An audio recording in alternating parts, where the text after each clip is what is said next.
Right? The general can't ride two directions on one horse. You got to go one direction.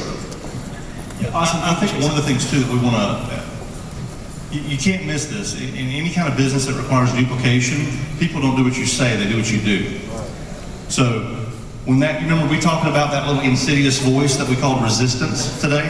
That little voice that's like, well, hey, there's this new thing that it's the new hot shiny deal that pays an extra 3% on the second level. And the whispers in your ear of, well, you know, you got a lot of people on your list that haven't said yes to Empower. Maybe they'd say yes to this other thing. Here's the thing. The moment that you go post about that on your Facebook wall, everybody on your team immediately says, Empower Network must not be enough. Because my upline leader, who I've been following and modeling, is basically demonstrating to me that they think they need a second business to reach their goals. So maybe I need a second. And all of a sudden, you're not multiplying your income, you're dividing. So this is the part. Now, I'm all about, a lot of people talk about multiple streams of income. I've got a non-home-based business. We made a Christmas record this year. I've got investments. I like gold and silver. So most of us probably have real estate or other investment, other streams of income. But I only have one home-based business where I'm building a team. Just one. And if I can add one more, do that up. If I can add one more thing, I think I miss Steve Jobs, by the way. Steve Jobs had such a great perspective on so many things. One of the things that I think was really important that he said, a lot of people think that focus is about just putting 100% attention on the thing you're supposed to be doing, but that's not what focus is. Focus is saying no to the 1,000 other good ideas that are out there. Right. Now, he didn't say bad ideas, right? Like, nothing wrong with wanting to be a ball player. Nothing wrong with wanting to be a musician. But focus, this is the reason Apple Computer doesn't make diet shakes. They don't even make printers anymore. They got out of a lot of the businesses they used to be in. When Steve Jobs went to Apple, when he went back to Apple, they had something like 70-something different products. He whittled it down to 4. He said, we're going to focus. We're going to say no to a lot of stuff so we can become the world's best at a few things. So focus in my life means identifying where it is I want to go and what the result is I want to achieve, and then pick the method by which I want to get there, and then just put my blinders on, put my head down, and I just don't get sidetracked. So I stay focused on Empower Network. Thank you, Tony. Thank you, Tracy. And, it's certainly something to dovetail off of what they're saying. One of my favorite quotes by Warren Buffett, and when you're talking about wealth, you can't help but talk about Warren Buffett.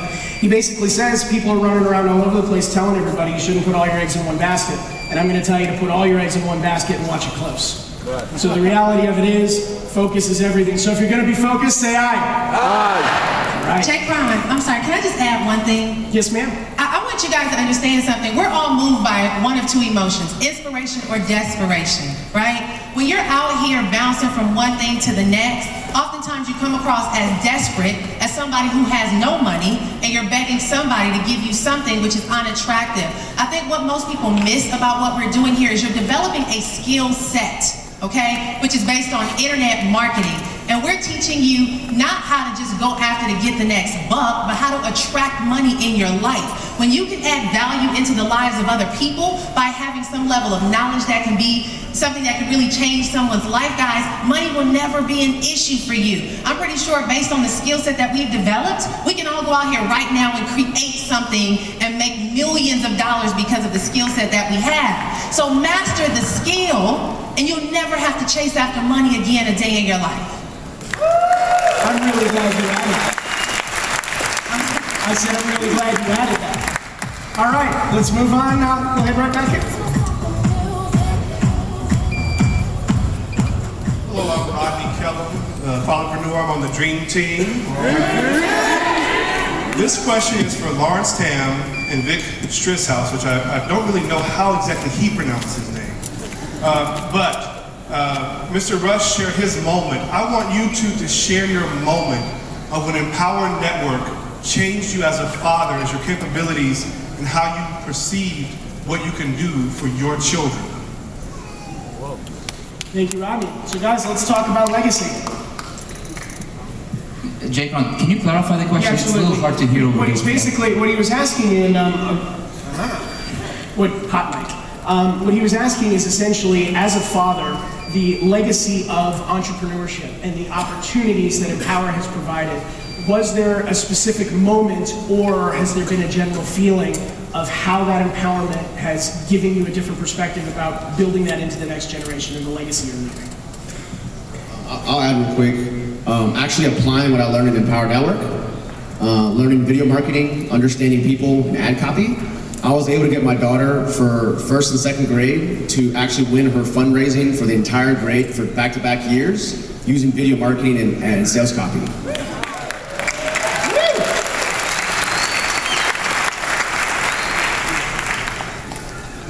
I'm in this business, and I constantly listen to audios all the time. You know, I read every single day. And I have a 7-year-old son. He goes to school, and you know, one day he just, you know, sees me listening to an audio on a downtime, and he's like, "Hey, Daddy, what are you listening to?" I'm like, "Well, I'm listening to audio." He's like, "Can I listen to that?"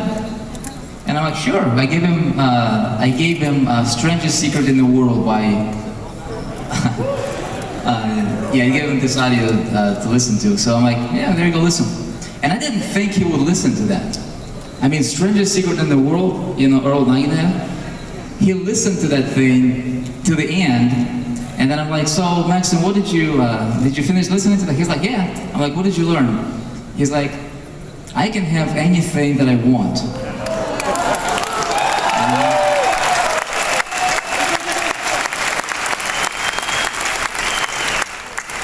So that was, you know, that was a lesson for me personally. Awesome. Tracy, Nicole, anything on legacy? Tony? You can say no. I know Mama don't play. It's cool. Oh. You know, I have like a little bit of a struggle right now because I have a 10-year-old, 11-year-old at home, and so what she likes to do kind of is watch the hangout without her having to be seen on the hangout kind of thing. If I'm sitting, so if it's time for her to go to bed, she'll like crawl on the floor and then give me a hug like right here and then crawl back out so that nobody can see her, right? But I will say that I kind of made her the other day do like her first real video with a video camera to just go through the process of an interview. And she wants to play in the WNBA. I said, listen, if you're gonna be your team in the WNBA, the press is going to have questions.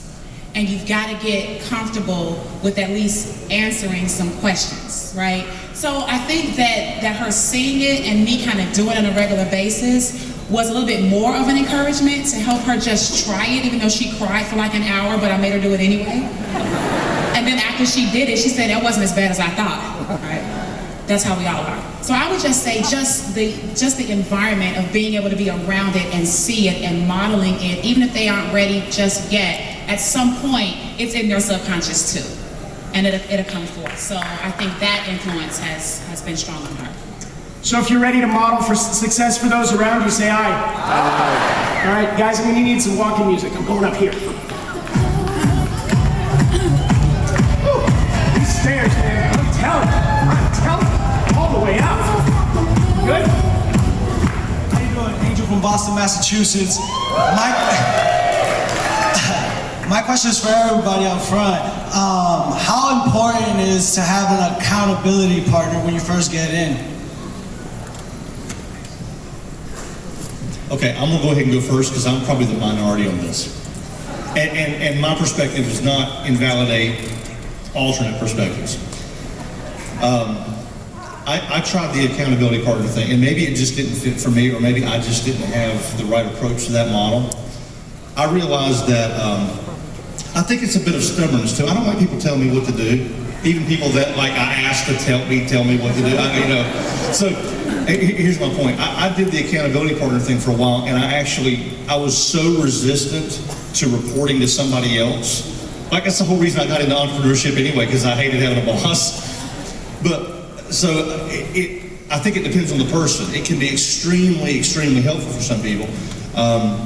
The approach that I eventually landed on was, how bad do I want it?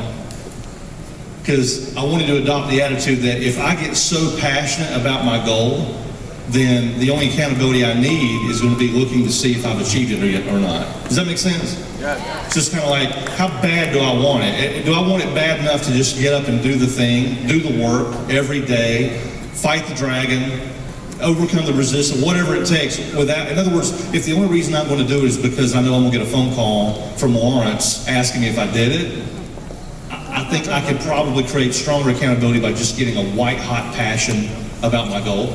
But now that's just my perspective. And I know there's a lot of people that accountability partners have been a really big part of their story, so somebody else may have a different perspective on that. Yeah, I would say, accountability partner, you just have to be very mindful of how you're looking for that, right? Because I know on our team, we do encourage people to have accountability partners with caveats, right? Some people just want someone to have an excuse to say why just to get on the phone and complain. I mean, you have to know your motives, right? A lot of us are looking for, sometimes we look for excuses of why we can't do it. My accountability partner didn't answer the phone, or they said they were gonna blog and they didn't blog, so I didn't blog. You have to be very cautious of how you use that level of accountability. I know also what we do on our team, we have a document where you come and show how many signups you got today, right? You start seeing enough zeros and you start realizing I'm not doing anything. To me, that's more of a stronger accountability than just relying on someone. You make sure you don't rely. I will also say this, guys, the true accountability is the leaderboards, right? Once you get on this stage, on this panel, you get in this room, if you don't show up in that room for an event, they're gonna ask you, why weren't you in that room? What are you doing? What happened? Like I don't see you at the events. What's going on? Get in a position where you're surrounded by people who are producing and build those relationships. The next thing you know, you'll find yourself always accountable because they're looking out to see what you're doing, and it'll be that way vice versa. I hope that helps. If I can add something, I think also you don't have to overstress the accountability part. I think that like Nicole and I, we're accountability partners, but I'm not like, okay, Nicole, I got 3 signups today. Nicole, I got this today. I don't do that, right? But it's more or less game planning or kind of masterminding, sort of. It just kind of depends on what level you are with your person. So don't feel like you need to do that unless you want to do that. If that helps keep you on track, then by all means do that. But don't feel like you're locked into this box where that's all an accountability partner is there for you to do. Let me add this too, because because I want to make sure. We got a good question going. I love it. Yeah, this is good because I have people in my life that if I know I'm off track, I'll call them up. Now, so that's not like a daily report in kind of a thing, but it's like I can call Lawrence and be like, dude, I've hit this spot in my business. The numbers aren't bad, but they aren't growing. And he and I can mastermind that. So if that falls under the category of accountability, then if that works for you, then yeah, it works for me. Yeah. I'm a lot like Tony. But a lot of the accountability partners that I've worked with, I've noticed I've outworked them all. And so for me, it's just kind of like, well, if you're a type of person who's self-motivated, or if you have a really strong why, you might not even need an accountability partner. I'm accountable to myself because I have kids, I have a wife to feed, so I'm gonna make sure I just crush. There you have it. We're gonna head right over here to our man, Ollie. Ollie, 1 second, I'll get the mic to you. Hold on. All right. Thanks so much. I'll make this fast. I do hundreds of videos, and I wanted to know, is it best to say the keywords within the first 8 seconds for optimization? And the second thing is, when outsourcing for additional page views, how do you find the right people on Fiverr who can give you real people page views instead of just a bunch of nothing where people really aren't looking at your videos that you're producing? Most things in marketing like that, I would do a test. Do enough small tests, it'll give you the proof that you need. Because you're talking about where to put this thing here or that there. Do a complete test, one with and one without, same keyword, see which one ranks. Does that help? And then in terms of Fiverr gigs, just test. Test them all. Any other ideas for videos? Best ways to optimize, things you want to say, hitting them hard in the message in the beginning, using the lead in. I know we got a lot of video people up here, so anybody that's got suggestions that can help add some horsepower to what Ollie and everybody in the family here is doing on YouTube would be great. I was gonna say, I just have to be honest. I've never even done any optimization with my videos. I just turn on my camera and talk. And I think I have almost 10,000 subscribers now. So my thing is guys, To me, with video, and I'm probably a little different. Like, I don't do a lot of techie stuff. I'm a little techie, but not that techie. Be authentic and really build a relationship with your audience. Talk to them. Ali, you know, we know you, we've seen you, we've heard your story. You have an amazing story. Talk to your audience and share your story. I think people, you know, they're looking for that genuine connection. Videos make people feel like they know you. And it's amazing when I see people. I've seen people randomly in Texas. I just moved to Texas and they're like, wait a minute, are you on YouTube? You know, and it's pretty cool. But they remember you because of something you said that impacted them versus a very technical scripted video that is empty and makes them want to bounce off in the first 8 seconds. I want to clarify, is like, are you asking video, like what do you say, if I heard you correctly, what do you say in the first what he's talking opening about of is, the video, or like are you talking about like description when you type the text in YouTube? Essentially, where would you place the keywords? So the keywords that you want that video to be seen for, do you try to use those keywords in the first 8 seconds of the footage? How can you essentially use the terms and things that you're going to want to convey in the video so that it gets picked up by the search engines most effectively? That was what he was talking about. Oh, okay. Yeah, well, Traffic X is going to really dive into the detail of that. He's pointing. I think we're running out of time. I will say this real quick.